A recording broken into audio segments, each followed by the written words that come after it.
Both Christians and Muslims are very quick to condemn, if not punish or kill, those who don't serve God, which in and of itself shows their lack of sophistication, and it shows their self-contradiction, since they tell us that God gave us free will and that He'll judge us after we die, yet they can't wait for Him to have the opportunity to do so.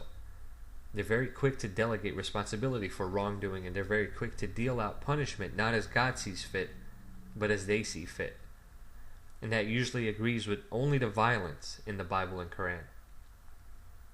They don't seem to think that they have never been told by God that they're doing anything right or wrong. They've simply chosen a way to live, and they're sticking by it until they are dead. And they will act towards others based on this unfounded way of life. They are concerned with enforcing what they believe before they are ever concerned with confirming the validity of it. They never think to stop and ask themselves or God if what they are doing is what God wants them to do. And of course, since they are indoctrinated so, they would never question God directly, or at least hold Him responsible for the personalities of the people He supposedly created.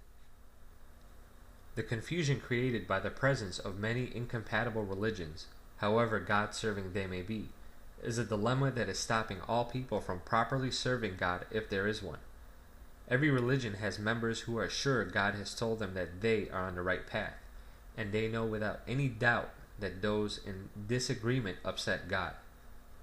But if there is a God, He should not be upset at all with any individual people, since He allows them to live not knowing His true desires, and He doesn't take a moment to clearly and specifically point us in the right direction.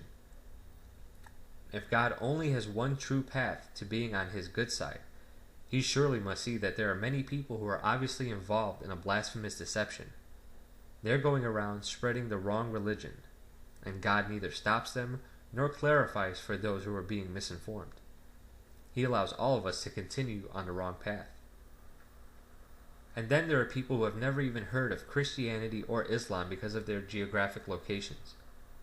These people are born, live, and die never knowing about God.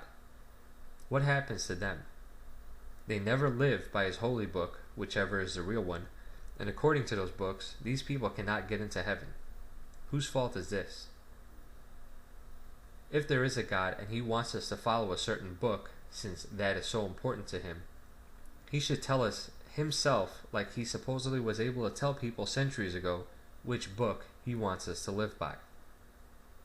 If our feelings of skepticism that He gave us bar us from believing people when they tell us about God, God should forgive us since He made us this way. For once, He should bow His almighty head and take some almighty responsibility for His actions.